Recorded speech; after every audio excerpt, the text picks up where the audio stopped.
السلام عليكم ورحمة الله وبركاته. النهاردة هناخد الحروف الإنجليزية مكررة بحيث يسهل حفظها وفهمها. A B C D E F G H I J K L M N O P Q R S T U V W X Y Z. Again, A B C D E F G H I J K L M N O P Q R S T U V W X Y Z.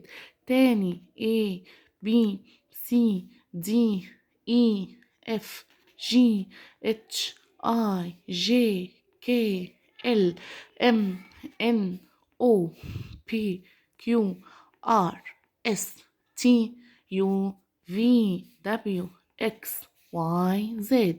آخر مرة A B C D E F G H I J K L M N O P Q R S T U V W X Y Z.